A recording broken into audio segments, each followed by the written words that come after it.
Yo, yo, yo, welcome back to another week of Saz and 4. The South got something to say today, so we got some special guests representing the squads. We got my boy Bob representing the Saints, What's up? What's up? What's up? and my boy Ray representing them Falcons. Oh, what's good, everybody? And we also got TJ also representing the Saints. What's up, man? How y'all doing? Good, good, good. And then we know we got some Panther fans up here. My boy Corey C Note dripped out with his Panther gear. Wearing a beanie like it ain't 100 degrees outside. You're cool in the house. My boy Dave, Mr. PRE. You already know, ain't no bidding like paper route business. You know what I'm saying? Let's go, keep pounding. My boy B Tizzle. Yes, My sir. boy- Y'all know what it is. My boy Brad. What's good, everybody?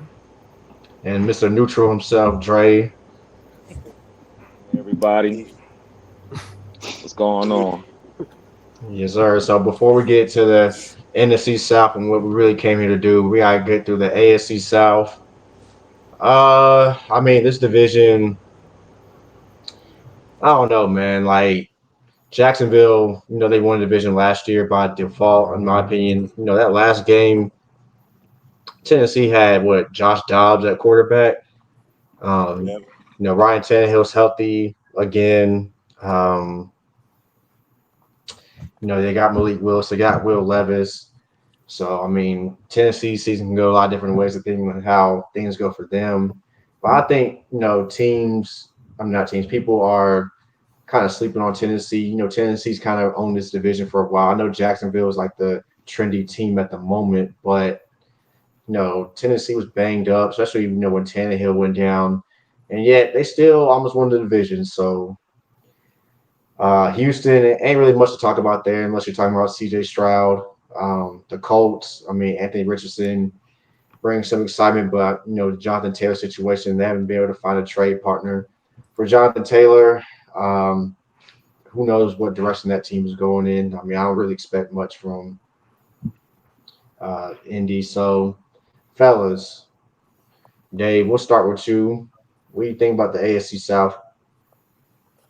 Yeah, so to me, this division really I feel like this division is gonna come down to two teams, the Jaguars and the Titans. So like looking back on last year, the Jaguars had a great second half of the season. I think they went like 7-2 in the last 9 games to be able to to take that top spot in the AFC South. Whereas like the Titans started off as like the favorite, and to me, I think they're like still the most talented team in the AFC South because they dealt with like a lot of issues and injuries last year, and you mentioned the issues at quarterback. Malik Willis didn't play that well, and they were really down to their third or fourth string quarterback in Josh Dobbs. So uh, to me, the Titans come back healthy this year. I feel like they have like the better defense, in the division. So I feel like if they can stay healthy and on offense, if Derrick Henry, can get back to his normal self, and I've heard a lot of good things about the second year guy Traylon Burks. They got DeAndre Hopkins in the offseason. As far as quarterback, I mean that's a question mark to me. I mean, I think like Ryan Tannehill's like just kind of a placeholder for now to see if whether like Malik Willis or Will Levis will eventually maybe take that spot. But to me, the Titans have what it takes to take this division. I know that everyone's hype about the Jaguars, and they're very stacked on offense. They got a lot of weapons. They have the best quarterback in the division, in Trevor Lawrence. But their defense, the Jaguars' defense is very young. I know they got some studs on there. They got they got some vets on there as well. But for the most part, it's a young defense. The biggest question mark to me though is well, two things is whether they will live up to the hype because now they're coming in as the favorites into this season, and also I think there's some questions on that offensive line too. So to me, this is gonna it's going to come down to the Titans and Jaguars. I think those are the two teams that are going to kind of battle it out to win this division. The Colts and the Texans, these are both teams that are rebuilding. The Colts are trying to figure out what they're going to do. Jonathan Taylor is not going to play for the first 4 games. He's still on the unable to play list. So I don't know what they're going to do there. I don't know what Anthony Richardson is going to look like. It's going to be interesting to see what Shane Steichen does as far as like creative packages for Anthony Richardson. And I don't really see much happening for them. And the Texans, that's going to be a rebuild job. You're rebuilding around C.J. Stroud and Will Anderson and Derek Stingley Jr. on the defense. They have a lot of cap space, so they're kind of set up for the future. Their secondary, I think, is going to stand out a lot.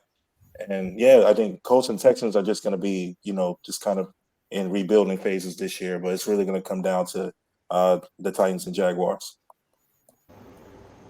Can I add something to that? So Yeah. one of the things that I think is really important to look at when we talk about the AFC South is discipline versus talent. And when you look at the Jaguars team, both offense and defensively, but particularly offensively, has a lot of talent.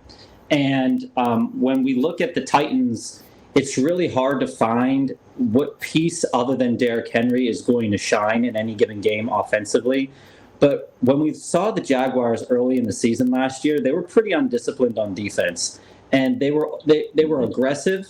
They were on top of everybody. But then as the season wore on a little bit, we started to see a little bit of dings in the armor, if you will. And then as the season went on, they weren't really as ferocious, I would say, but they still were playing to a degree that was like acceptable, right? So you look at that rain game against the Jets. Trevor Lawrence didn't really play his best game. There was, the weather was bad, but they still were holding on to a degree. But as the season went on with the Titans, you could see that the offense was never going to keep up with the defense. And like Dave said there, with Tannehill or with Levis, you would hope that they could do that, because if we go back to the week that they played the Kansas City Chiefs, if they didn't have Malik Willis in that game, they would have won. That defense was playing lights out that whole game against the best quarterback in the league, or one of the best quarterbacks in the league for some people. And, that defense was maybe breaking a little bit, but they were giving a lot of room to Mahomes, but they weren't letting him do a lot towards the red zone earlier in that game. And the Titans defense is probably, if you're going by unit in that division, the Jaguars offense is the best offense and the Titans defense is the best defense. And we know that defense wins championships. So is it going to be that the Titans could actually tighten up, as they like to say, and actually produce an offense? I think that's the only thing holding them back, really. I 1,000% agree there. But how much we giving Derrick Henry though? Like, how long Derrick Henry? But how much can they use him as the bell cow for this offense? Like, he's been doing it for a long time now, and we know running backs, they don't really last long, especially in this new era of football right now. So, like, if Derrick Henry takes a step back this year, then that offense is not going to be. You add DeAndre Hopkins, but if you don't have a QB, then it really doesn't matter if Derrick Henry is not going to give you like 1,800 plus yards. And we saw last year he was actually coughing that pill up a lot for my liking. I had him on my fantasy team, so I should know. So if he takes care of that and he can still produce at high level, then yes, I give Tennessee a chance. But if Derrick Henry takes that step back and Tennessee don't figure out their QB issue, because I know Ryan Tannehill's on his way out, but the fact that you have to draft 2 QBs 2 years in a row, that shows me that y'all not confident in y'all QB room as of right now. So me personally, I think it's the Jaguars' division to lose. I just feel like Trevor Lawrence is the best quarterback in that division. And when you got a coach like Doug Peterson that got a franchise like the Eagles to win their first Super Bowl, like, you also got to put into play that coaching. He probably is the best coach in that division. So I think coaching alone, he's going to get them to go back to back and win that division. Literally everything that you said. I want to throw in the fact that we were just talking about Derrick Henry, but Derrick Henry just had a major injury on top of that as well, too, that he's still kind of recovering from. If you take that into account, like, and him only getting older, him putting more mileage on those legs, it's going to be hard to see him having 1,800 all-purpose yards. It's going to be hard to see him having 1,500 all-purpose yards. Not saying that he can't do it, but it's just going to become harder to do those things, and you have to carry the weight of that entire offense because you may not have a quarterback who can live up to doing 200-300 yards per game. And Trey Burke hurt again. Yeah. Number one pick wide receiver that they got rid of A.J. Brown for. He hurt again. Yeah. So, another thing to add on to that, realistically speaking, Derrick Henry is probably going to top off at like 1,100 yards, maybe 1,200 with like 7 touchdowns. And it's not like he was able to get around a lot of tackles last year. But if you notice last year with that injury that he had the prior year, he's not running through people with the same ferocity that he was doing earlier in his career. And at some point in time, their backup sucks. And in any fantasy circle, people are like, well, always draft the handcuff. Well, their handcuff is bad because Tennessee's offensive line wasn't stellar last year. And Derrick Henry's the only player in the league outside of maybe Christian McCaffrey that could work behind that bad of an offensive line and still produce the numbers that he was producing. So they're in trouble if he goes down, even with, like you said, with Hopkins, because Burks seems like he's a bust because he can't stay on the field to save his life. I agree with that 100%. Yeah, Derrick Henry, 29 years old too, so he up there. I'm looking at the Titans. Wait, hold on. My boy TJ's about to speak. And then Brad, you can go. Go ahead, TJ. Right. So what he was saying with Derrick Henry, like he said, if he gets banged up, no one knows what's going to happen, especially with Tyjae Spears being a rookie. And, there's also rumors going around that Tennessee might be looking to shift Hopkins again to Kansas City for Chris Jones because Chris Jones isn't happy with his situation over there in KC. So who knows? Treylon Burks is hurt again. Ryan Tannehill, who knows what he's going to look like coming off of his injury first year back. He's on the decline as it is. Derrick Henry getting older in age. He is not going to run for 1,510 touchdowns like they need him to do to be successful. So it's going to be the Jaguars division to lose, in my opinion. I don't think it's going to be close. Probably 2 or 3 game spread.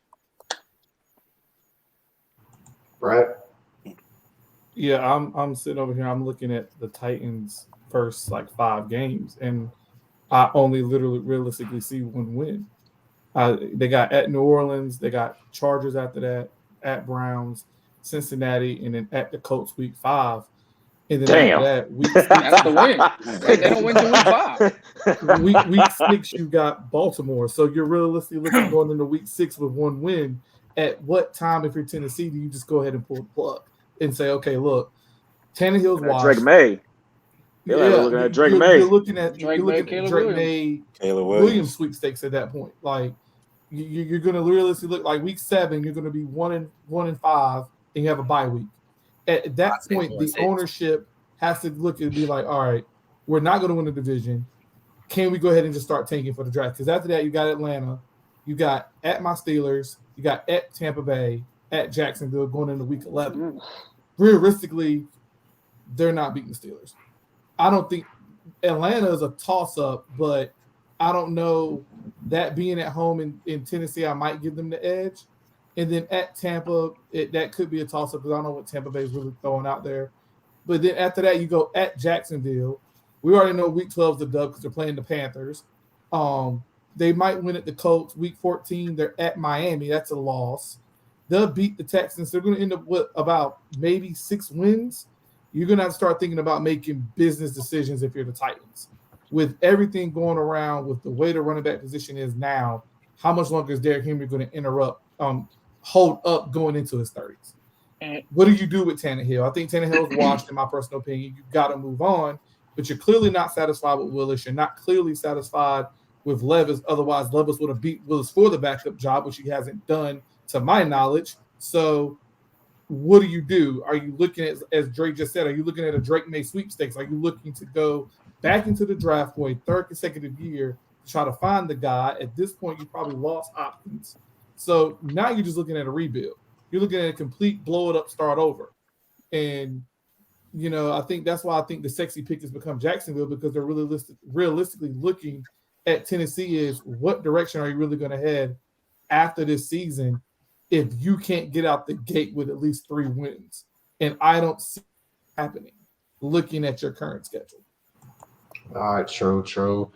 My boy Ray, you've been quiet this whole time, bro. You got any thoughts, bro? Go ahead, bro. Man. Yeah, so with Jacksonville, man, I really think adding Calvin Ridley is going to change that offense in a totally different way. I mean, they led the division last year in total points. The defense was the top in the division in points against. I think they just got a young team. They're going to continue to build on what they were doing. They got that playoff win under their belt. I think with Trevor Lawrence, like I said, I think the quarterback position there's such a big difference with him and everybody else in that division. I think it's just going to be hard for teams to keep up with the Jaguars on a game-to-game basis. T, you've been quiet too, boy. What you think? You know, mute.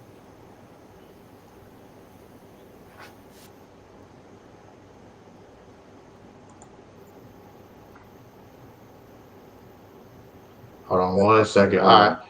Well, we'll get back to BT in a second because can't hear him. So, real quick, everybody pretty much picking Jacksonville across the board. Mm-hmm. Yeah. Jacksonville. Yeah, pretty much. Yeah. The only saving grace for the Tennessee Titans to maybe have a shot at this, or another team that's not the Titans, is that the Jags have to play both Kansas City and Buffalo. And first place record. They draw. Yeah. I mean, and they also draw the AFC North, which is a hard division in and of itself. So those division games are going to matter. And they also drew San Francisco, so they drew the best team basically from every division. And so that's going to be a real challenge for Jacksonville. If their defense isn't up to snuff, Mahomes is going to tear it apart. Josh Allen is going to tear it apart. And we know that Christian McCaffrey's a dog, so he's going to go off if they can't compete. So that's the only saving grace for the Titans, because they do draw that second place schedule. And you could say that's might be better for the Titans, but there's still a bad offense without a healthy Derrick Henry. So we will see what happens, but I still got the Jags. I think this is a second place schedule. They still turn around. They have to play the Seahawks. They got to play the Chargers, and they also have the Dolphins, if I'm not mistaken. So and they also have to come down. Are we really going to count? Yeah, and they playing y'all as well too. So are we really going to count that as being a victory in there? In the sense? It's not a victory. I'm just saying you might have a chance in those games. I'm trying to find a silver lining for a Titans fan. That's all. Hey, T, can I ask a question real quick? Go ahead. This is for anybody. So, as we know AFC South, they got 2 new rookie quarterbacks trying to save their franchise. We got C.J. Stroud and Richardson. Who do y'all think is going to have a better first season out the gate this year? Is it going to be Stroud or Richardson? It's going to be C.J. Stroud by a mile. He's got John Mechie. He's got Tank Dell. He's got Dameon Pierce taking the ball from him. Dameon Pierce is going to help him out a lot. I think Dalton Schultz is definitely going to help him out down there at the tight end position. John Mechie's coming in fresh. He struggled with leukemia last year. He's going to be back and healthy. Tank Dell looks amazing. It's going to be C.J. Stroud by a mile. Anthony Richardson just does not have the help he needs to be as successful as he wants to be. I feel like for a first year, oh my bad. Let's be going. No, go ahead. I feel like for a first year quarterback, he might have a similar situation that Justin Fields had. He will be required to use his legs more often than not. He does have a pretty good offensive coordinator bringing the Jalen Hurts system over to kind of help him. So it's going to be a whole lot of easy reads for him. It's going to be 1-2 looks, duck down and go with it. I think when they do get Jonathan Taylor back, they'll be okay. But I think just his athleticism and being able to move, keep plays alive, probably do him justice. Where I don't think that Stroud will be able to. Excuse me. Right. Contrary to that, though, Stroud has the arm talent that I don't think Anthony Richardson does. Richardson's got the legs and the athleticism, but Stroud has that arm talent. Well, they can't block for him, man. Yeah, that's true. They can't block, it ain't gonna matter. Yeah. You're right. Exactly. Facts. Real quick, BT. You got the Jags in the South.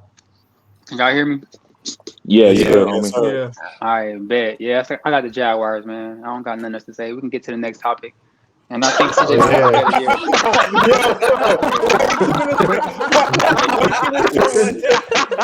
I believe BT is I'm ready to just get keeping it something a off stack his with you, chest. man. I'm just keeping it a All stack right, with you. yo. He said, "Fuck this We did- undercard talk. This is He's main ready to event talk now." about his 5-win season upcoming. All right. Oh yeah. Who? Y'all? Hey, relax, goddammit. Relax, goddammit. Nah, turn this shit up. Follow I'm turning protocol, shit up. goddammit. Follow Hey, I protocol. just Turn this shit up. I just Turn get this it shit and you up. just give it to me, bro. That's all. I just give it to me. That's it, bro. Oh, we are ready. Nothing more, nothing less, man. T. All right. Now to the NFC South. So, besides Tampa, because Tampa ain't winning shit. So let's call a spade a spade, bro. Hey, but before y'all X Tampa out, AT, before y'all X them out, I will say that they still do have pretty good skill players. If Oh, yeah, Baker definitely. Mayfield can just get the ball to Mike Evans and Godwin, I mean, they'll be Okay, in some but games. okay, I have a fair question though. Hey, hold on. Over under 6 games for Baker Mayfield. Over under 6 games for Baker Mayfield. I don't He'll think go Trask over. is Well, good enough to I play, tell you- man. I think he might get Yeah. the over because I He'll think go they- over. I think he they might coach go a good over, job down especially He'll go if over. think he'll get Godwin hurt. and Evans stay healthy. If Godwin and Evans stay healthy, I think Baker can go 8 games, 9 games, maybe. We'll see. I don't think Baker's Trask going will the go entire over. season. Baker's going the entire season. I'm Yeah, I just going to think sit so. here and say Yeah, they I are think in Baker's the going the Caleb entire Warren season. sweepstakes at this point. That's all that it is. They have to be. They're not gonna take Baker out. Hey man, enough about that Tampa Bay Bakery, man. Let me run the ISO real quick, bro. Oh, here we go. Hold on, man. Before we get into all the NFC talk, bro. Before we get into all of it, I got something for the Saints fans on this broadcast right here. So I brought a little gift. I didn't really bring a lot of gifts. So now we in my division. We in the NFC South. I got a little gift for my rivals. I pray for my enemies. I pray for my ops. So I brought a little irony. I brought a little something here. So I know y'all did like some little. Y'all did some real bitch ass and shit that win that Super Bowl back in the day. So I brought a little bounty. I brought some bounty. Hey, it's not bounty hunting. I know it's paper towel, but it's the quicker picker upper for them L's y'all about to take this season. Yeah, I got the quicker picker upper for y'all. Here we go. This is my gift for y'all, man. Hey, hold on. Yeah. Hey, hold on. Real cute. Hold on. Let the Saints fans respond. That is so cute. But last time I checked, we still wearing jewelry and you ain't. Damn. Cam Okay, ain't gonna that's nice. save you. Cam ain't gonna save you.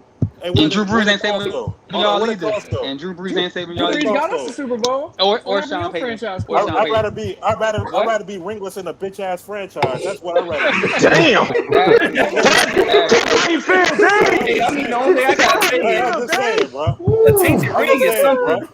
Y'all got a tainted Something, ring, bro. Tainted ring, man. bro. That ring ain't even real, bro. I mean, all I know, gold's real. Early. Talk about it. Hey, that's all. Gold is real, man. Hey, Real is Is it real. gold or is it fool's gold? Hey, fool's gold. let's face it here. Drew Brees is the GOAT. I've talked to Dave about this on a The regular GOAT of basis. The goat of what? He's the GOAT of the short man. Think about this.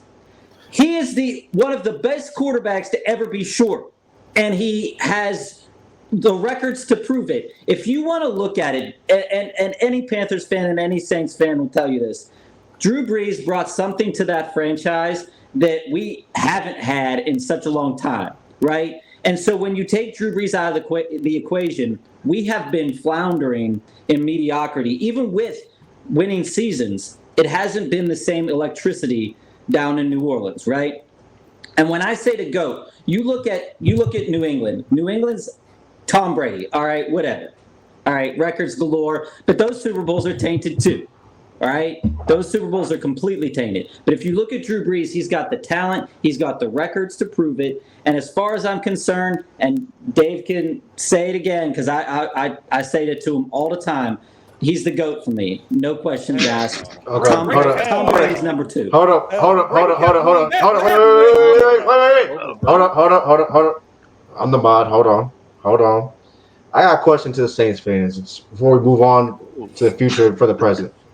Did y'all hold on to Drew Brees too long? Because let's be honest, that year y'all lost it in the NFC Championship game. His arm talent was dwindling. The field was limited. Then the next year, when you actually had a squad that could have won it again, you had to have Jameis Winston come in and throw a bomb for your only really touchdown of that game. So my question before we move on to the future, did y'all not plan for the end of Drew Brees' career properly? Or did y'all hold on to him too long? I got the answer for you. So personally, we held on to Sean Payton too long because he held on to Drew Brees too long. Yes, we absolutely held on to him way too long. Now, credit, I'm a big time Marshawn Lattimore fan. He's one of the best DBs in the league. There's hands down. There's no doubt about that. However, would you rather have Marshawn Lattimore or Patrick Mahomes winning you Super Bowls? Personally, I would have rather have Patrick Mahomes. We let him go. We drafted Lattimore instead. I would have rather had Mahomes behind Brees for a year or two, let his arm fall off, and let Mahomes come in. We'd be in a much better position. Totally different conversation. No Derek Carr, no Jameis Winston, no nothing. Hell, we might even win 2 more Super Bowls by now.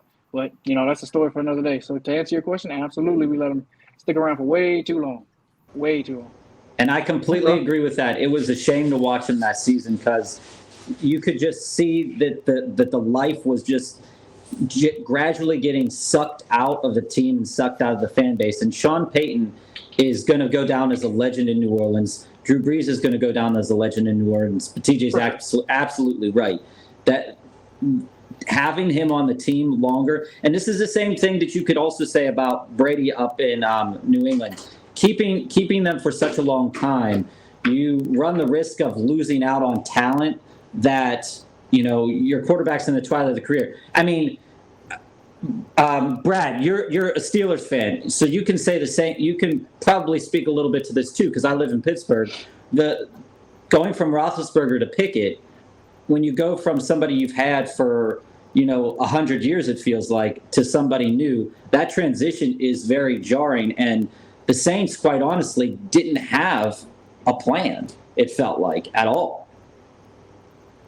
That's real. That's real. Like it was all random.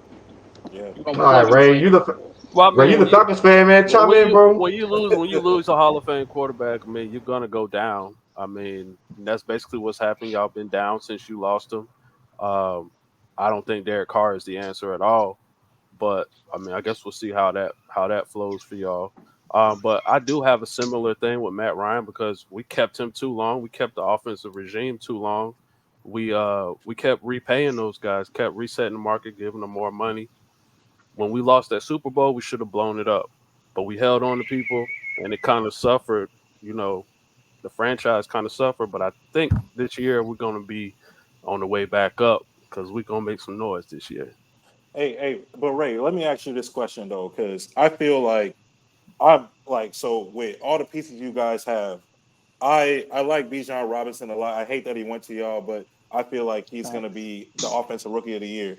You guys picked up Jesse Bates on the defense. You got Calais Campbell. You got Jeff Okudah, Bud Dupree. I'm looking at your team, and I'm like, oh, wow. Like, you guys got added all these people. We stole a couple of Saints, too. Yeah. We stole Caden Ellis, the defensive end. What's his name? Yada or something like that. Yep. Yeah. But my question to you, coordinator. Yeah, we went and got some of y'all guys. Exactly. So my question to you is, how do you really feel about Desmond Ridder? Because I don't know, man.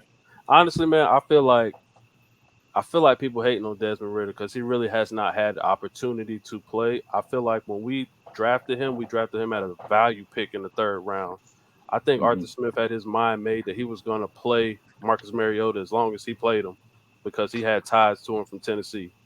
I thought he was just going to let him – I really thought he was going to let him bear out the whole season, but it was so trash that it was like, yo, you got to get this dude out the game. I feel like we could have made the playoffs last year if Desmond Ridder would have started halfway through the season compared to the last 4 games because I think Marcus Mariota directly lost us about 5 or 6 games.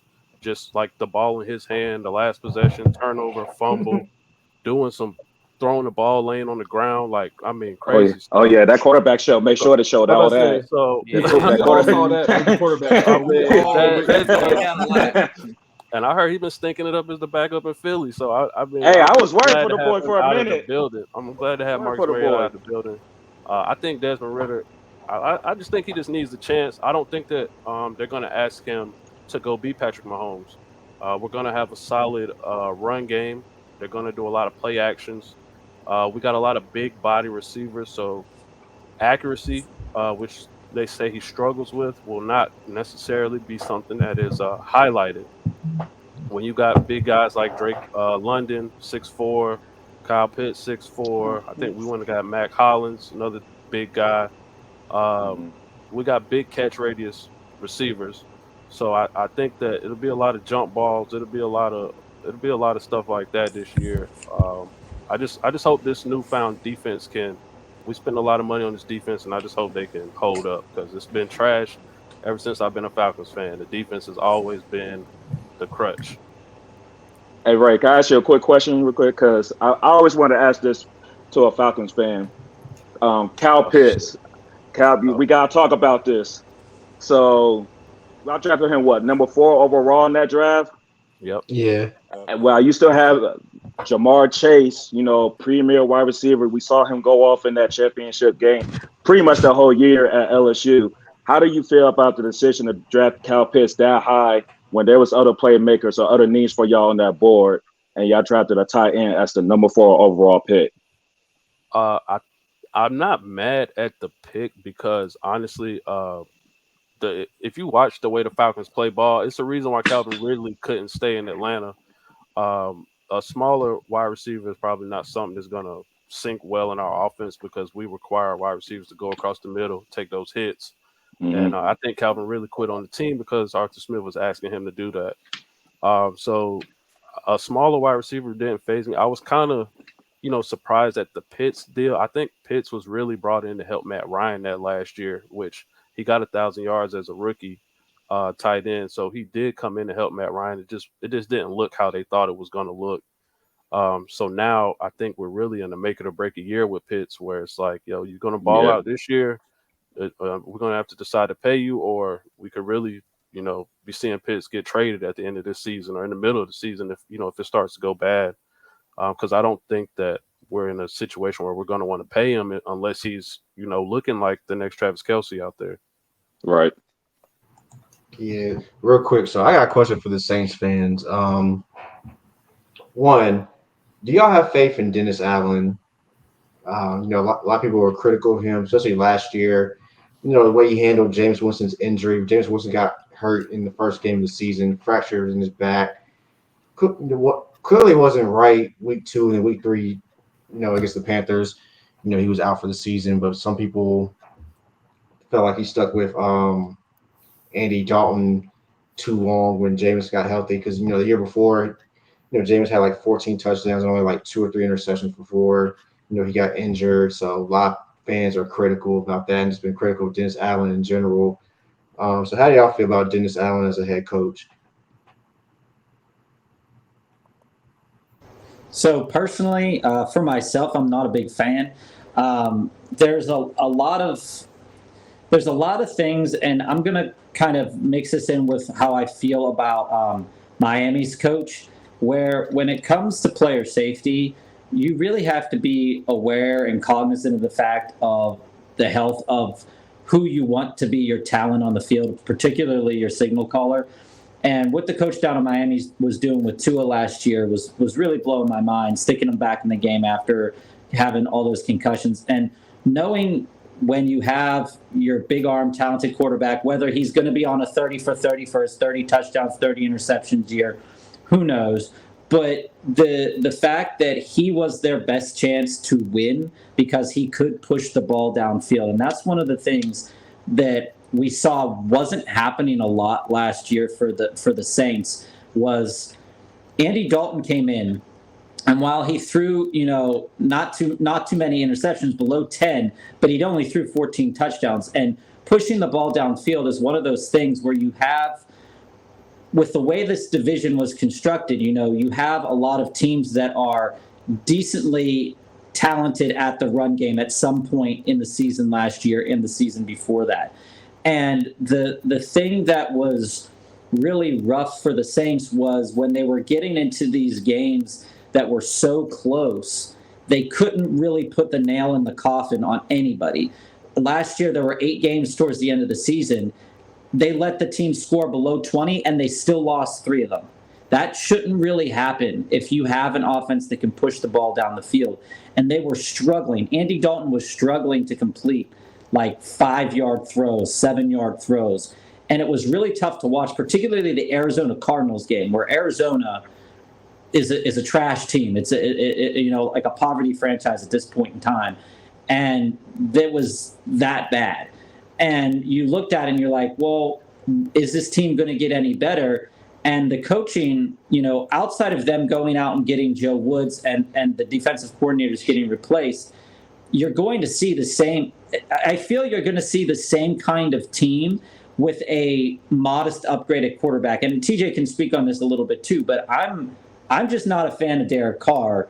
I think he's pretty average at best, but better than Andy Dalton at the very least. Yeah, so just to kind of reiterate, like, I'm not a fan of Dennis Allen at all. Never was, never have been, never will be. I don't think he's that good of a coach. I don't think he should have had the job. I think we could have gone out and maybe got, someone like Eric Bieniemy or something. Someone with an y'all good. present No, y'all mind. good. Yeah, No, y'all good. No, y'all good. No, y'all good.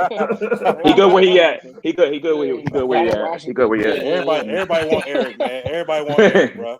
But anyway, the offense was abysmal last year. Andy Dalton couldn't complete a pass, like he said, 5 yards down the field, especially in the Arizona game, man. That was the moment I knew it was going to be a very, very, very long season. That's where I knew we had no hope, period, and I was in for it. As a fan, you don't want to see your team lose games, but that's just what it was last year. No missing Michael Thomas again. Chris Olave was a rookie. Now, as amazing as Chris Olave was, the quarterback play was non-existent. There was no one there. I feel like I have to give DA a benefit of the doubt, though, because now he has his guy, Derek Carr, who he drafted back in Las Vegas, Oakland at the time. So they're back together. Maybe there's a little rapport there. You get Michael Thomas back. Rashid Shaheed busted out. Chris Olave is there. You add A.T. Perry. Who knows what he's going to look like. Juwan Johnson apparently has good rapport with Derek Carr in training camp, so we'll see. Alvin Kamara obviously is going to miss 3 games, but you had a guy who had, 10, 11, 12 touchdowns last year, and Jamal Williams. Obviously, if you can get the ball down there, Jamal Williams is going to punch it in.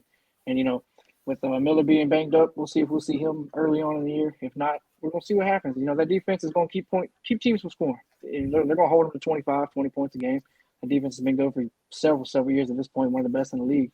So I'm not optimistic. I mean, looking at the schedule, it's pretty cake. It really is cake. I can see this team winning 12 games.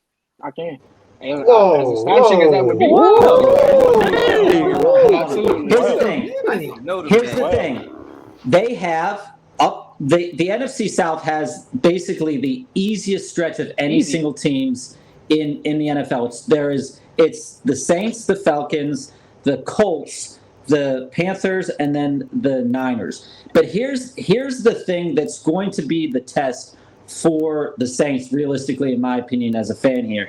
When you look at the age of their talent and on their defense, they've got Cam Jordan, they've got Demario Davis, and they've got Tyrann Mathieu, all pushing 34, all pushing 35. Yep.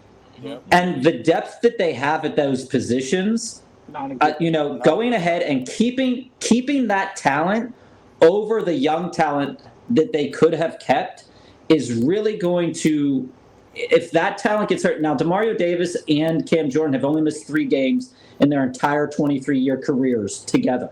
But if they ever get hurt, it's going to be a tough sled because I like Pete Werner, but if there's no depth, and you can say the same thing about their depth on the offensive line, it's going to be a challenge this year if somebody gets hurt because it's going to happen.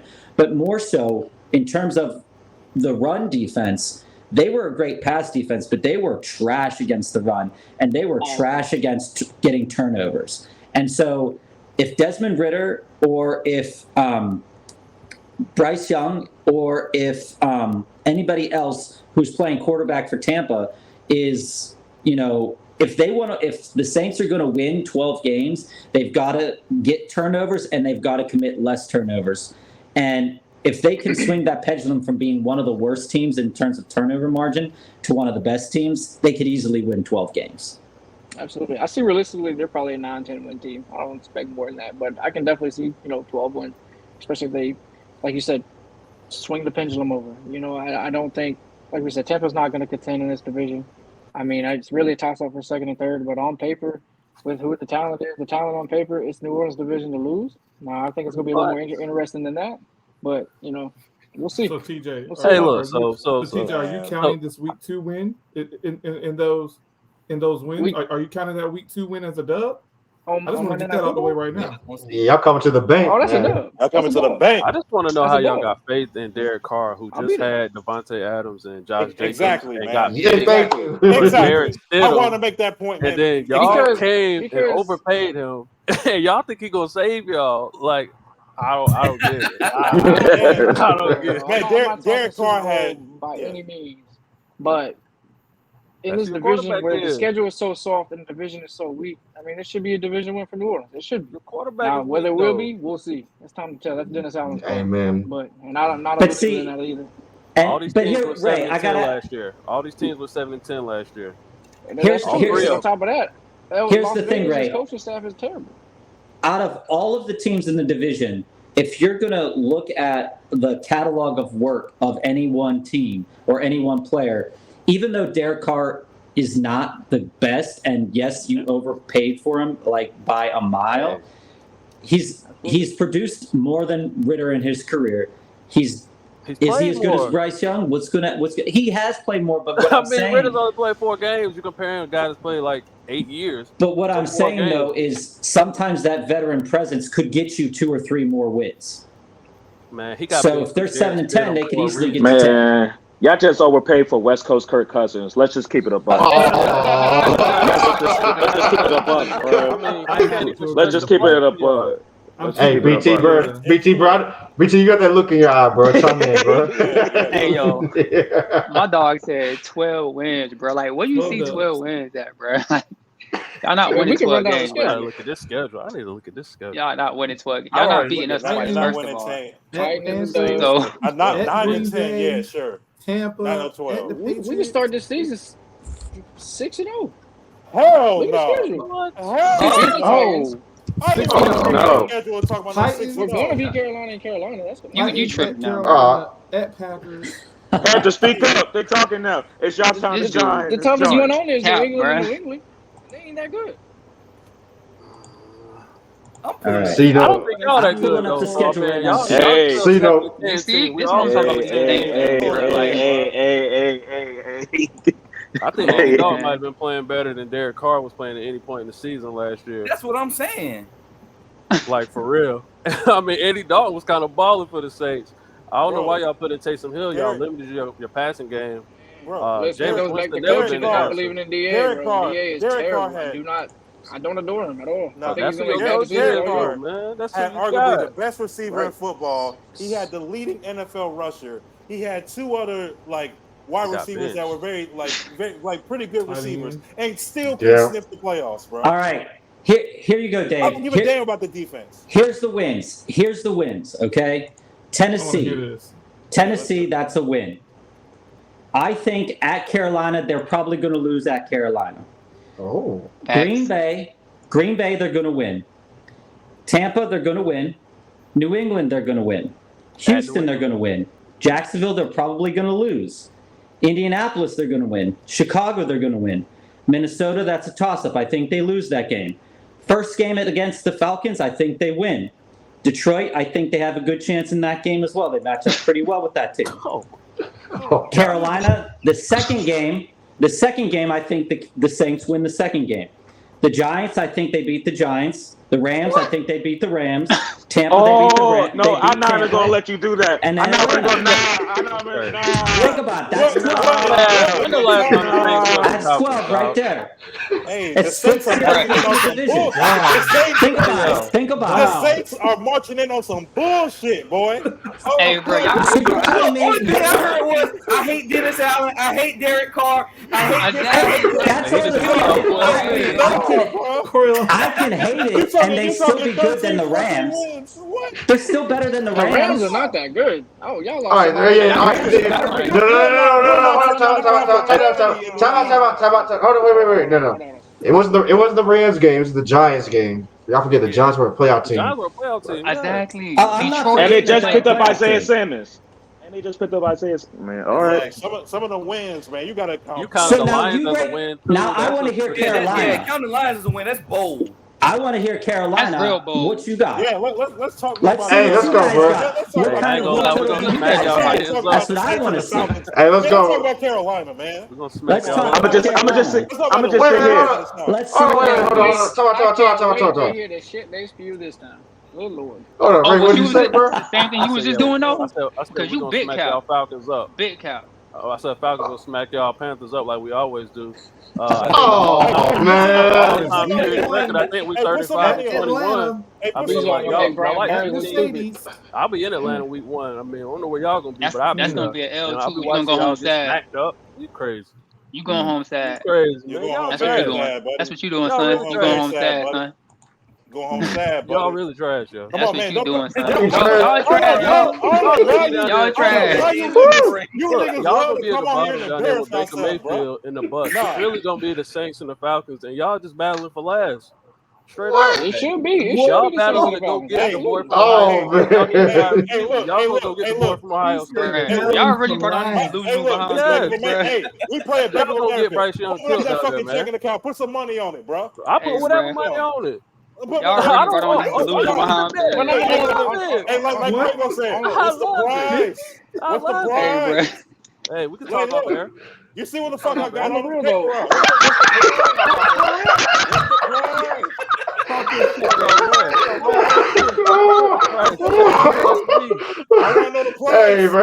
Talk your Hey, shit. Hey, bro. Price, let All me- right, Tim. All right, reel it back in. Reel it back in. Reel it Hey, back hold in. on. Reel it Y'all back really in. brought on Hey, these delusional ass fans, though, bruh. Hey, Y'all T, really pass me that moderator cat real quick. Pass me that moderator cat real quick. Go ahead, All right, Jordan. Go ahead. Hey, all right, calm it down. Okay, I like the excitement. Okay. All right, let me get my homies, the Panther fans, to talk right now. We know we showed y'all more love than I know y'all was going to get in this episode today. So let's Way go to more North love. Carolina. Let's go to North Carolina. As y'all know, pretty rough season last year, but y'all traded with the Bears to get the number 1 overall pick, and y'all drafted Bryce Young. How y'all feeling about finally get a quarterback in the building? What's your expectations? Like, what's the vibe y'all feeling with Bryce Young, man?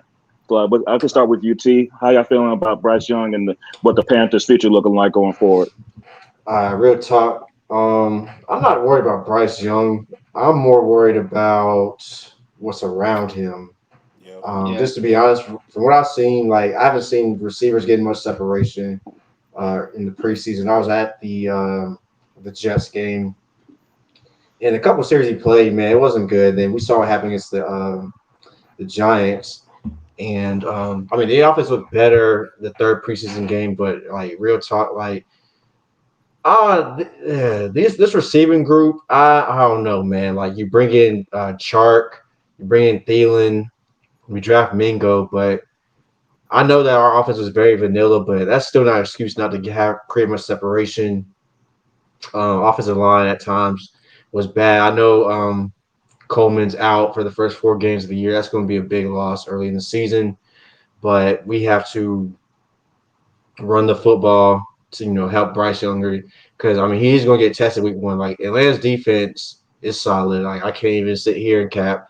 Their defense is solid, man. So like we have to be able to run the football early, in that week 1 game, and really see what Frank Wright has and who's going to call the plays. Because when Right. what's his name? Not Wright, but the other guy, the OC, when he was calling plays, the offense was way different than when Frank Wright was calling plays. And I can't think of his name. That's my bad, y'all. But who's going to be calling the plays? And how can they scheme up to help Bryce early on? I mean, Bryce is, his IQ is high, his football IQ is high. He's like your typical point guard you want at quarterback. He's just going to, run the offense, do what needs to be done. He'll be able to use his legs a little bit, but we will be tested early against two good defenses because the Saints do have a good defense as well. I'm not going to sit here and cap about that as well. Their defense is solid, even though some of their guys are getting older. Still a top 10 caliber defense. So we'll find out real early. Bryce is going to get his welcome to the NFL moment pretty early in the season. So that's an area of concern. Defensively, Dante Jackson got injured again. Can J.C. Horn stay healthy? He hasn't been able to stay healthy his first couple of years in the NFL. We know what Brian Burns is going to do. So, I no doubt about Brian Burns. So, we'll find out a lot about the Panthers early. Their first two games of the year, division opponents, division games count twice in my book. So if you lose those games, you go 0-2, you're basically starting off 0-4 in my opinion, because those are division losses. So we have to at least split the first two games. We're really going to, contend in the South. So I have a question. Yeah. You talked about what's around Bryce Young. If you say looking at the first 6 games, you got the Falcons, the Saints, the Seahawks, the Vikings, the Lions, the Dolphins. Or is it 6? Yeah, 6. What happens if you say you are starting 1-5, 0-6? Like worst case scenario, obviously. Do you sell out and then try and go get, Marvin Harrison from Ohio State as that receiver? Do you try and trade for some more offensive linemen to help protect Bryce Young and then still try and go get Marvin Harrison? Ain't that pick going to the Bears though? Yeah, that pick goes. Yeah, that's not gonna be our pick. That pick will be So y'all gotta win. Y'all gotta win. Y'all gotta win. Okay, you're right. Y'all gotta win. Yep. Yeah, the pick goes to the Bears. Yeah, it goes to But the Bears.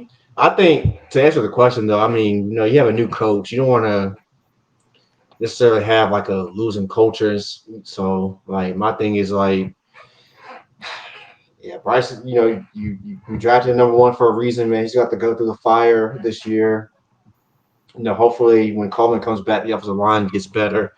Hopefully their blocking schemes, they kept saying they were running very vanilla stuff in the preseason. So, hopefully that's the case, but we'll see. Like, I don't know. It's going to be interesting early though, because like they said, you have 2 division games off the rip, man. Like we have to win. Then Minnesota is not an easy game. I'm looking at the schedule.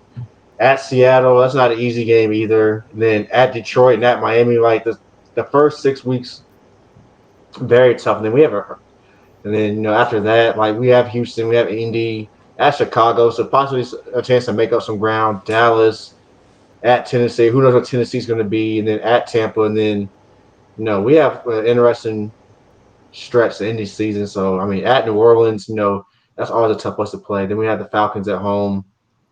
Green Bay, some people are high in Green Bay, some people are not. We don't know with Green Bay. Then at Jacksonville, and then Tampa in the year. So, really, the first 6 games will make or break our season. So, agreed. I got a question for y'all too. When it comes to getting a rookie quarterback up to snuff, how much stock do you put in guys like Thielen and Shark who have been around the league for a while and have experienced losses and have experienced wins too? How much stock do you put in that helping Bryce Young's confidence, even if they can't get separation, just mentally in the locker room, just to bring stability to a young quarterback? Because he's super talented. We just need to see what's going to happen. So what do y'all think about that? So I put a lot of stock in it. Oh, my bad. Go ahead, Steve. Oh, go ahead. No, I was just gonna say I think that's what they're there for. They're there to, if the rails fall off, to keep everything focused. Hayden Hurst is gonna end up being Bryce's comfort blanket in a sense. I'm sorry, I just realized what you got up there, Corey. You a fucking fool, bro. He paid it.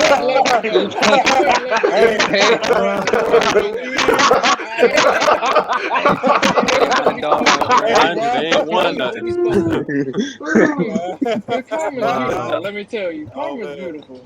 But no, Hurst is going to be the comfort blanket for Bryce until he can get up to speed and he can get past his welcome to the NFL culture shock in a sense. Because I do feel like those first 6 games, especially that Falcons game, because I think it's going to come into it thinking like, oh, things might be sweet. oh, I was the first overall pick, I might be able to dash these people up, I might be able to do this, I might be able to do that. But whenever he gets hit in the mouth that first time, I think it's going to help him out a whole lot. And he's going to realize I need to go to my tight end more. I need to wait. I need to watch my reads a little bit more. Like, we can talk all day long about the IQ that Bryce has, but I have to speak realistically about it, because I've been through the QB carousel the past few years. I know how these things go.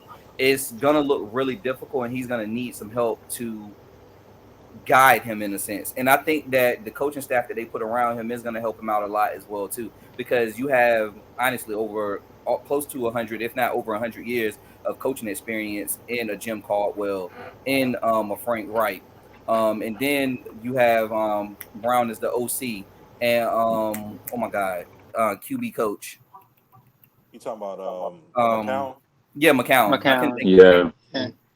Yeah, and then you also have someone like Andy Dalton, who has his experience and has won a few games and has been a top 15 quarterback in the league, and has also been a bottom 15 quarterback in the league as well too.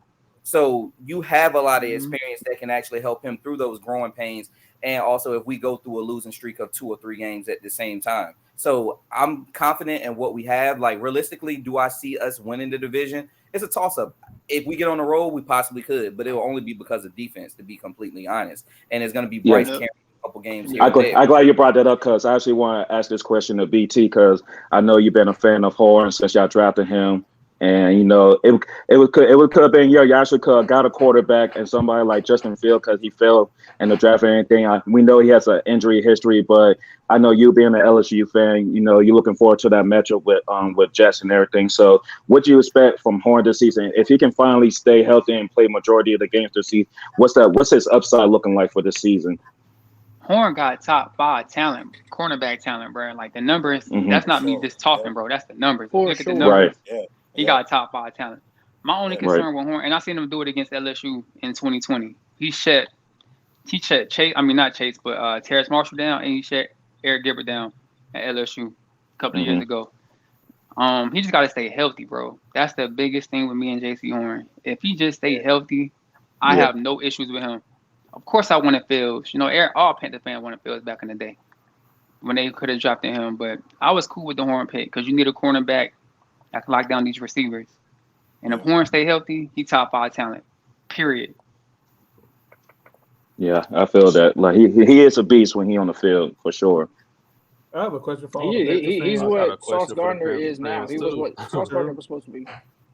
I have a quick question for just Dave, Corey, BT, T. What is the realistic ceiling for Bryce Young this year? Is the realistic season 6 wins? Is it 7 wins?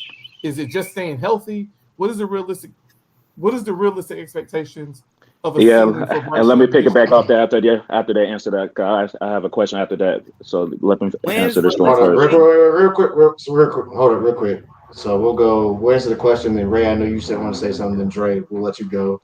All right. So to answer the question, I mean, realistically, ceiling, I say 9 wins at best is a ceiling. Will that be enough to win this division? It depends on obviously what Atlanta does and what the Saints do. I mean, this division is pretty wide open. I mean, we just don't know. There's a lot of variables with each team. That's what makes this division so intriguing. You know, you have a number 1 pick in Carolina. You have a new quarterback in New Orleans.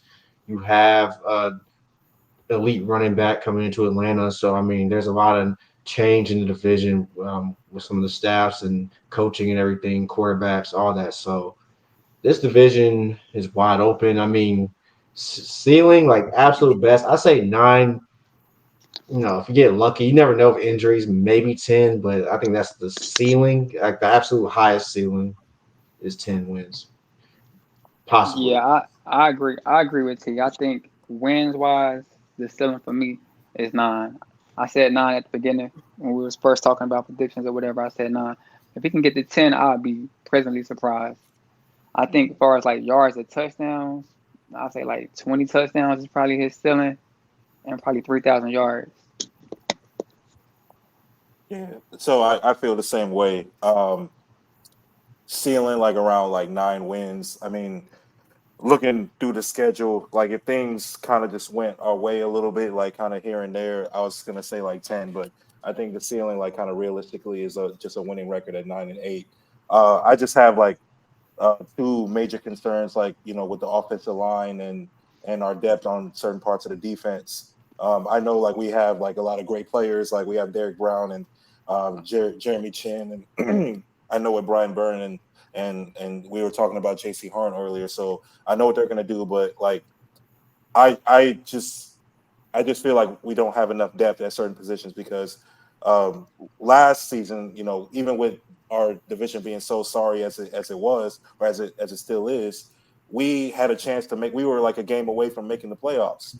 And if J.C. Horn was healthy, if Dante Jackson was healthy, I know for damn sure Mike Evans ain't scoring 3 touchdowns on us. Like in that Tampa Bay game, that was the second to the last game of the season. That was basically for the division at the time. So, I feel like we just need to be able to protect Bryce Young, and I think that we can get to a 9-8 or like a winning record at 9 wins. Fuck it, still in his 10. My God. Yeah. Fuck it. I think it's gonna come down to the game that's gonna like tell us a lot as well too is gonna be that Minnesota game. To be completely honest, for whatever reason, I just keep thinking about that game so much. Even when the schedule came out and where they placed that game at, and how their offseason has went with letting Cook go, and also us getting Thielen. So it's like you're putting a lot of stock in Kirk Cousins. That's all I got to say. Like, not saying that it's not possible, but let's say that Horn is actually healthy. He's right there with Jets. Like, not gonna say that he's gonna take him from killing the game, but he's gonna be right there with him. So if you actually do succeed in taking him out the game, what else does Minnesota have at that point? Jordan Addison. Let's be completely honest. I TJ. think the thing What else with does no Minnesota cornerback that's fooling with going to JJ actually for real. do something for them? So, like, honestly, I feel like that Minnesota game is going to tell us a lot when it comes to that point. If we win that game, I do see a ceiling being 10 wins. If the bottom falls out, I see 7 wins, to be completely honest.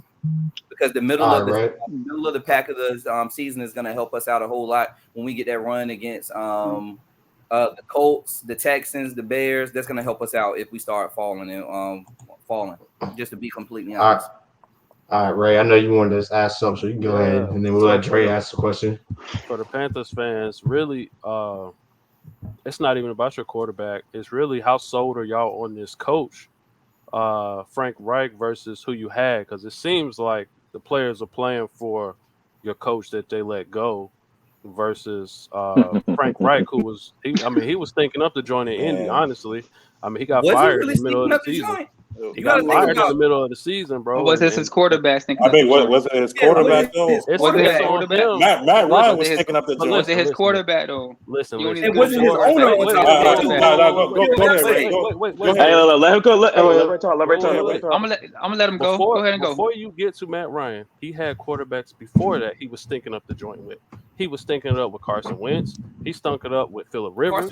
He stunk it up with Carson Wentz played for the Colts too. I know that's what I'm saying. But I'm saying these are all guys that Frank Reich basically lost his job with. That's who but that's who you guys hired. Didn't they go to the playoffs? Hold on, wait, time out. How sold are you? What was his question? Can I answer the question? I want to answer. Okay. When he was with Andrew Luck, they were good. Phillip Rivers was on his last legs, literally. Like, Phillip Rivers was literally on his last leg. They still made the playoffs, though, with Phillip Rivers, believe it or not. Exactly. I think that's a great coaching. I think that was a good coaching job with that version of Phillip Rivers at that point. Carson Wentz. Did Frank Reich really want Carson Wentz, or was that Jim Irsay? Jim Irsay. That's what he had. He got decision in that too, man. Come on now. But you just said he was thinking of the joint with all these quarterbacks, bro. This man went to the playoffs with Phillip Rivers on his last leg, bro. What you talking about? Hold on, but can we just not? Yeah, can we not forget the fact that 2 years ago, the Colts, if they just needed to win and get in to get to the playoffs, and guess who stuck up the joint? Carson Wentz. Guess who? You talking about when they were 9-8? That's like a 500 team, bro. And you don't get in 500. That's not a great season. If they beat the Jaguars that last game of the season, they're in the playoffs. They're in the wild card. Fifth. So how is he got fired for a reason. He got fired for a reason. Hey, look, based on what we had the last 3 years, Frank Wright is a fucking blessing. You think I want to go back to that piece of shit Matt Rule that's in Nebraska? I'm talking about the guy y'all had who finished the season. You talking about Steve Wilkes. Okay. Oh, that's a whole different story. That's a whole different story. Okay. I thought this man talking about Matt Rule. No. Because I was balling for Wilkes. The players was playing for him. But I could see that as not being a fan of y'all. I agree, I bro. could see that the players was playing for Wilkes. They should have kept him, I thought. Agreed, 100%. Corey, I know how you feel about this. Corey, go ahead, bro. I know how you feel about this. Oh boy. No, to be completely honest, I love Wilt to death, but it's like at the exact same time, it would have been a great Cinderella story for him to actually finally have the team because he should have had the team actually from Ron Rivera before. Let's be completely honest. We kept Ron way too long. So Wilt should have took over him, but at the exact same time, we have seen what it looks like with Wilkes being a head coach. We have seen what his defenses look like with him being a defensive coordinator. Even when after the whole Arizona shit took place, when he went back to college and he was the defensive coordinator at Mizzou, they gave up a lot of yards. They gave up a lot of touchdowns. Like he was the defensive coordinator there and he really couldn't get the job done. We brought him back and it was one of those things like just being happy to see one of your own come back. And the defense still wasn't that good with him taking over the DBs. Like he was a DB coach, and the DBs really wasn't shining as much. And we know that I've said this a couple times before. Speaking realistically, once again, I love Wilkes, but I don't think that he's going to find any type of success over in San Fran because of the exact same thing.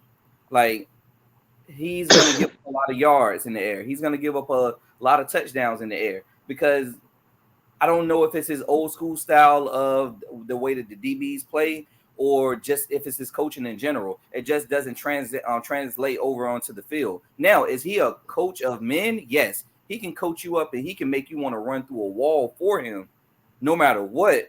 But we can't guarantee that that's going to translate over into wins. If that was the case, we would have beat Tampa Bay.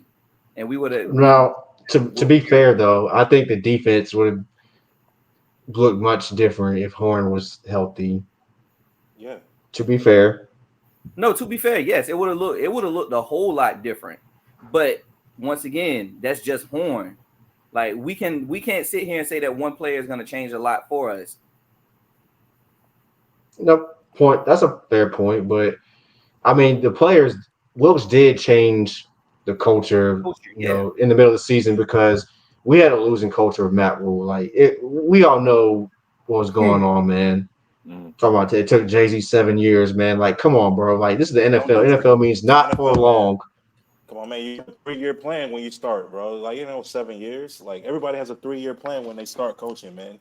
From the first year on, you're expected to have results or have like a much better product. You're supposed to have at least a playoff product by year 3.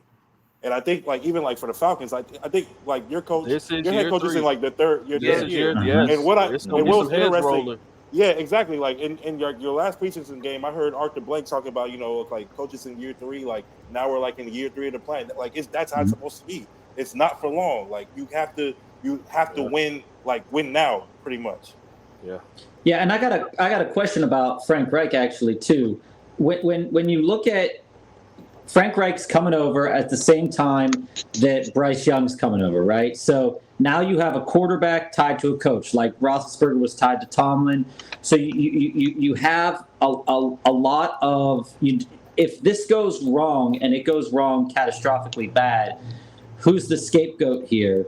And if it goes really well, how long does Frank Reich stick around for? Because as we talked earlier in the show, some coaches can stay around too long. And like you mentioned, there's over like 100 years of coaching on this staff. So it's an older, dedicated staff with older ways. So is it enough for them to coach in, this era of the NFL with a quarterback like Bryce Young, because we're getting more and more quarterbacks that are athletic, talented both with their legs and with their arms. It's changing the game just a little bit, and are older coaches able to adapt to that fast, or is he going to be out by year 3? I'll take a jab at this real quick. I think that's why having God, I can't remember his first name, but having Brown possibly calling plays. Thomas Brown. Oh yeah, I think having him calling plays is going to be important. I think he does something a little different than Frank Wright. We've seen in the preseason like the offenses look different, so maybe Frank Wright focuses on just being the CEO of the game and let Thomas Brown call the plays. That would be an interesting dynamic to look out for, in my opinion. So, yeah, I think the same thing. I mean, like that's why we kind of put like the cast of characters around Frank Wright. I know, I'm sure like McCown will want a coaching job after some more years of experience. Thomas Brown, I think, will be a great head coach one day. I know Jim Caldwell has shown to be a pretty good head coach. So, I mean, if there's success, there are people around him that could succeed him. So that was like really like one of the most impressive things to me like about this offseason. And I was the guy that was rooting a lot for Steve Wilkes at the end of last season, because he like we were saying, like he changed the culture really in the second half of the season. We were a different team. We were a more physical team. We ran the ball, like we punched people in the mouth. Like we were a lot different than what we were the first 5 or 6 games. So, but I think like when it came to actually, picking a head coach and even trying to get like that interim tag like off of him, I don't think Steve Wilkes maybe had like a overall like plan or like roadmap for the team compared to Frank Wright. I don't think he had maybe that as good of a plan. That may have been what it came down to, because we were all rooting for Steve Wilkes. I wanted Steve Wilkes. I mean, like Carolina guy, like from Charlotte. I wanted Steve Wilkes, black head coach. Like we wanted him. But I mean, but like just based on like just the events that happened with adding Frank Reich and with adding all these the Thomas Brown, adding all these people around him, I'm confident like in this coaching staff, and I think that I'm not going to say that we're going to win like 12, 13 games or whatever, but like I think that we're going to be a lot more competitive. We're going to be a lot. Our culture is going to be a lot better, moving forward. And I think we just really got to solidify certain gaps and certain things like on our team in order to help exercise and optimize like the abilities that our coaches have. Let me say one thing real quick. We talked about the offense a lot, the offensive coordinator, but we forgot to mention one name, and that's the defensive coordinator who came from Denver, and he had Pat Surtain. And Surtain had a great year last year. Yep. And who was drafted right before Surtain in that draft?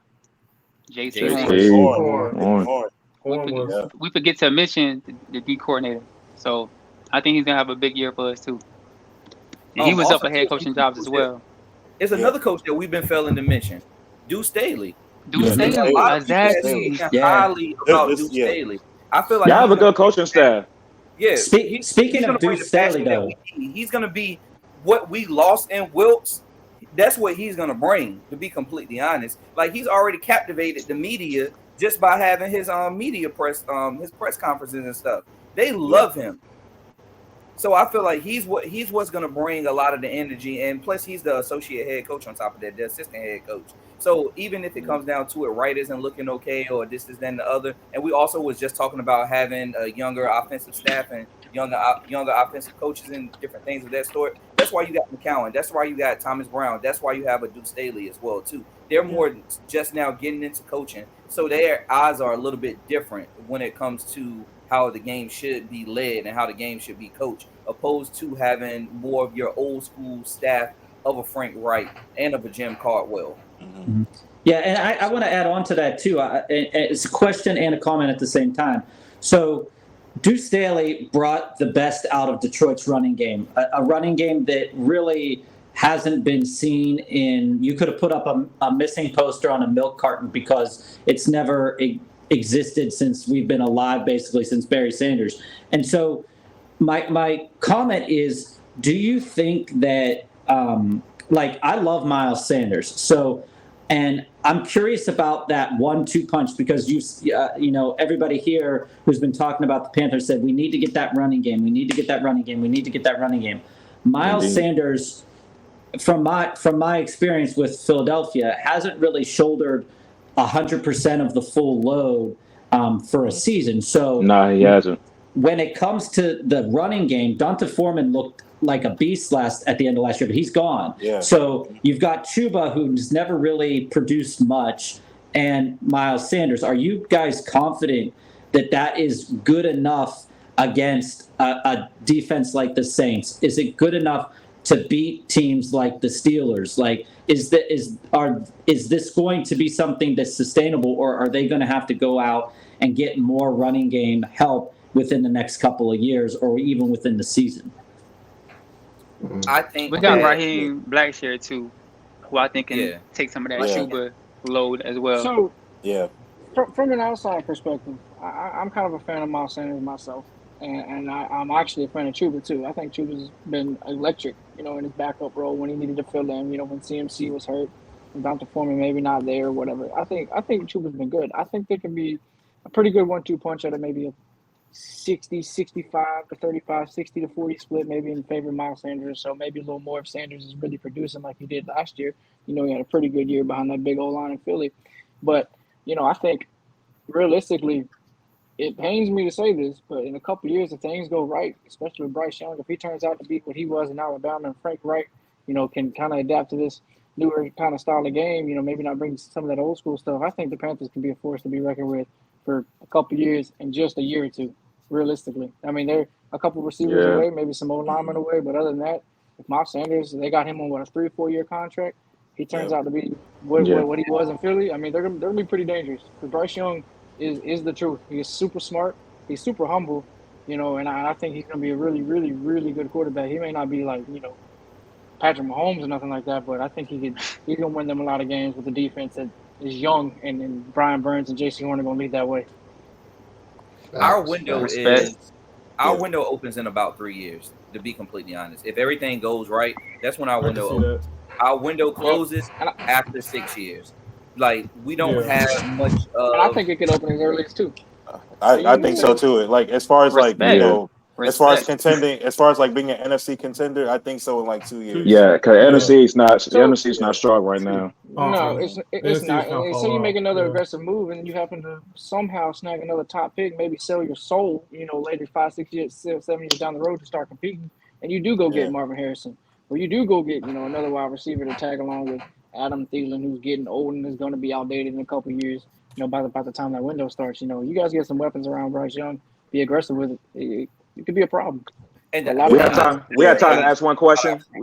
Our front office is very aggressive. Yeah, I just want.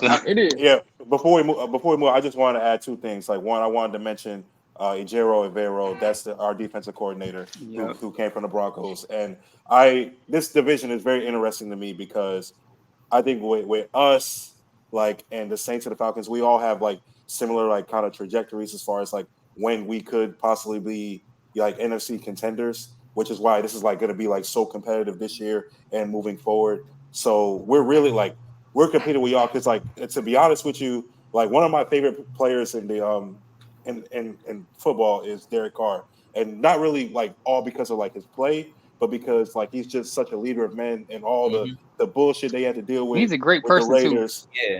Yeah, he's a good man, great person. All the bullshit he had to deal with, like with Henry Ruggs and John Gruden and pretty much sounds like West Coast Kirk again. It sounds like West Coast Kirk again. Let's go West Coast. That's West Coast Kirk again. I'm hearing West Coast Kirk.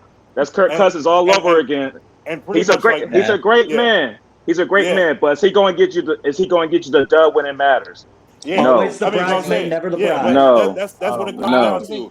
But it's just like respect there. But like my point is that we're all on different trajectories. We're all on like similar trajectories as far as like. Hold on. No. Hold on. I disagree. I disagree with that too. I disagree. The Saints need to win now. right There's now. one team that needs to win now. And Ray, you probably agree with this. The Saints have to win now.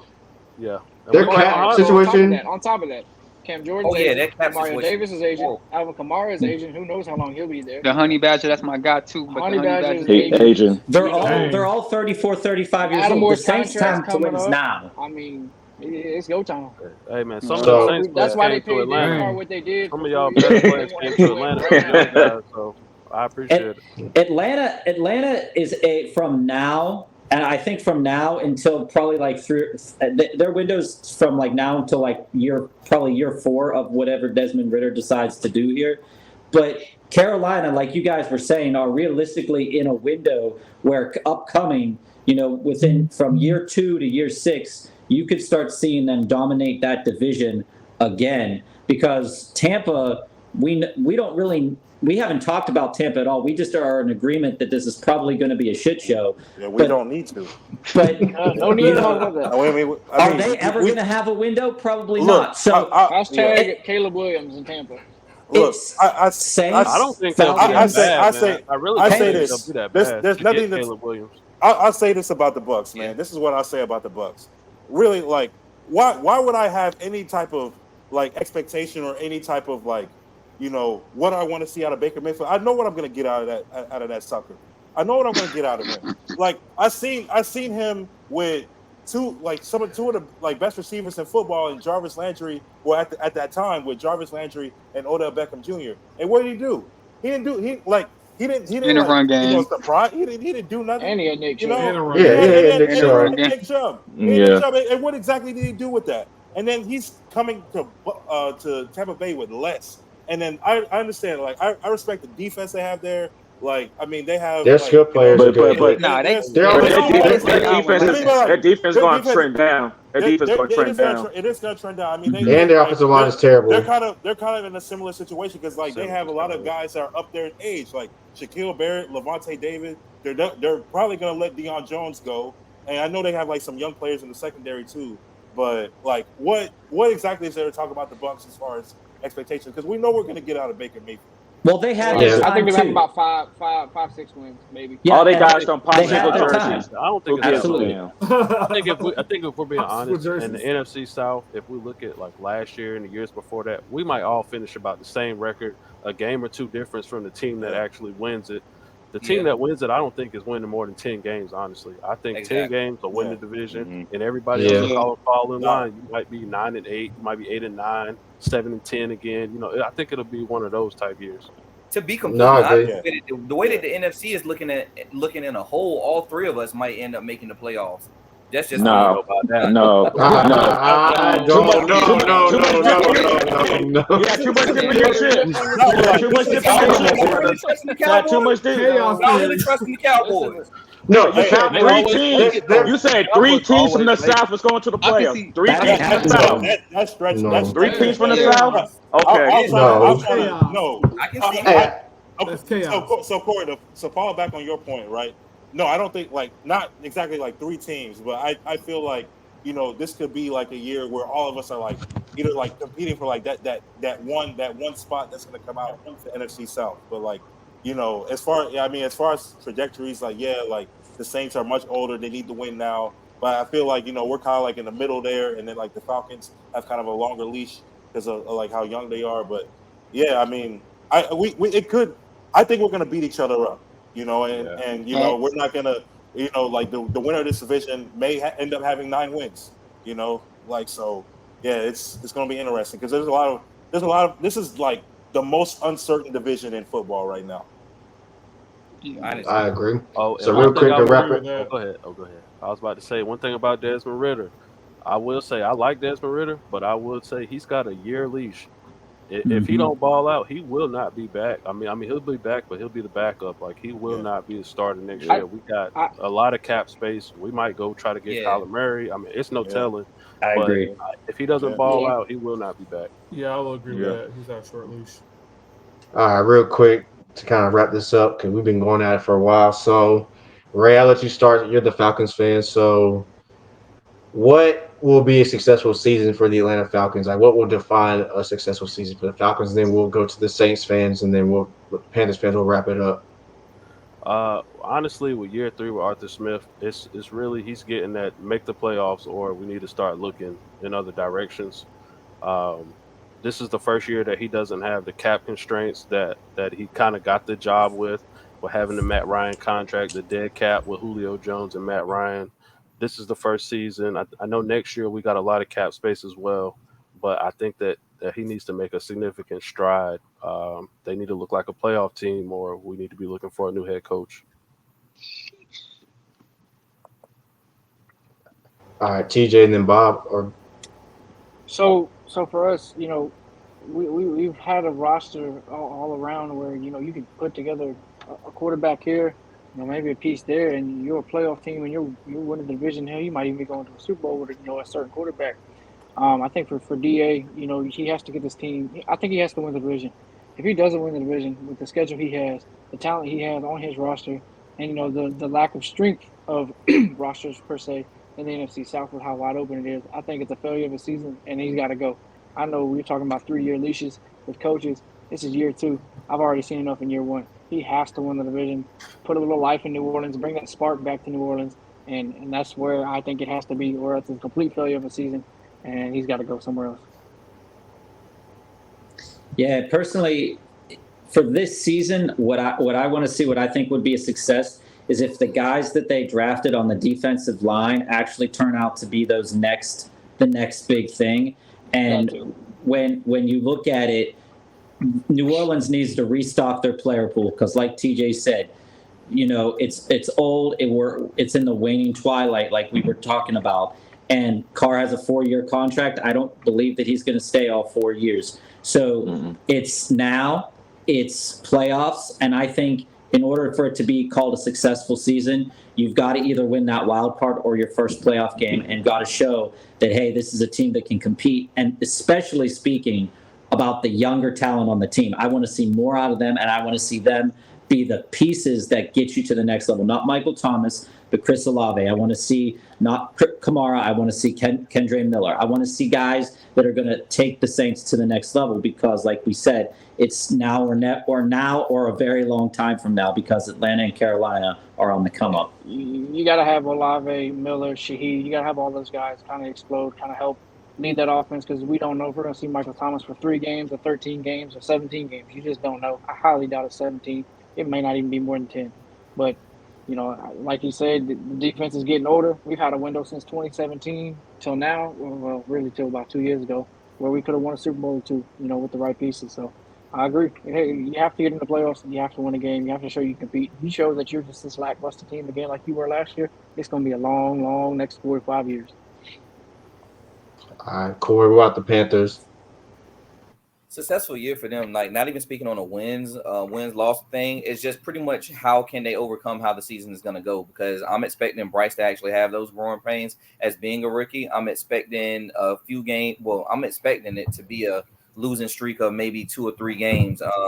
Is how do you combat that? How do you come back from that? And also, too, how do you get away from the injury bug? We know J.C. Horn has had a lot of, well, not a lot of injuries, but a few injuries. We know Dante Jackson has had a lot of injuries. So how do you handle those things? What is the coaching staff going to do to keep those injuries limited? That's what I want to see.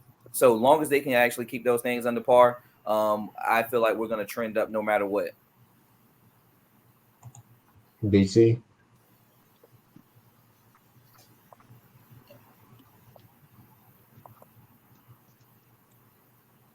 Shit, I can go next. Yeah, go ahead, Dave. Yeah, so I say a successful season. Bryce Young looking good, protected. The offensive line looking at least decent, and not getting ran over every game. Having a steady run game.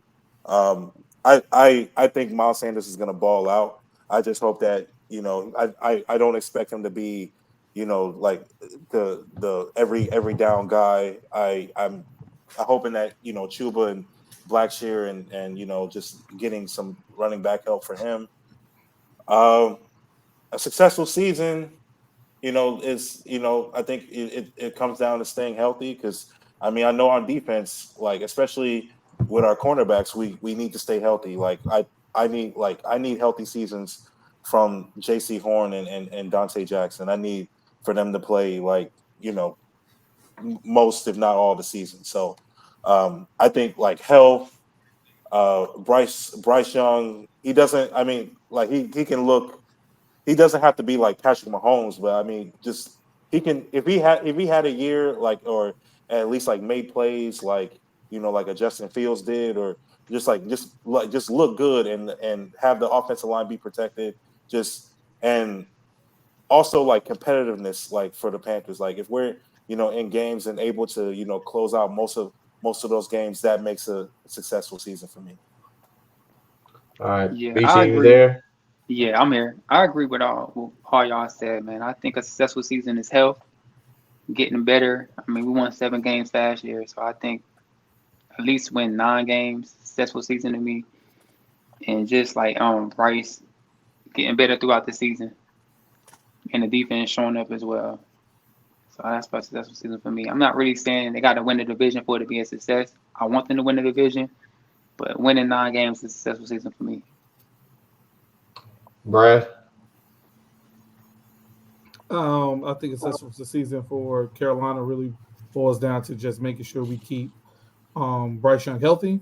I think Frank Wright just needs to be able to go out there and be himself and not try to overdo anything with him. Like y'all said, he has an amazing coaching staff around him.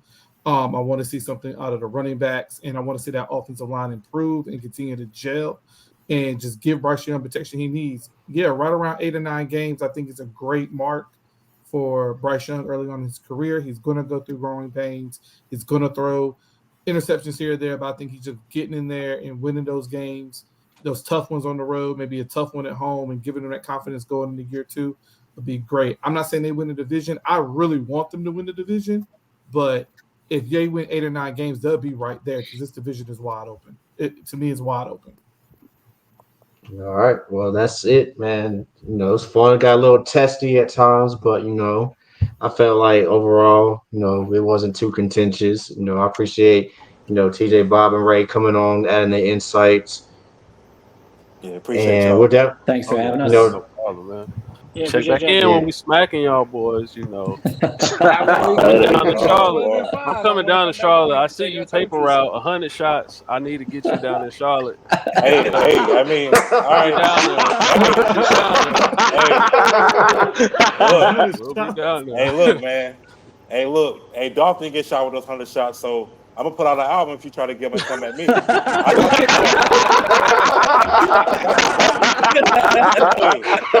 Hey, look, man. Hey, look, you know, there's one guy in a particular label I don't like. I ain't gotta mention his name, but hey, you could get treated just like that, bro. Yeah, hey,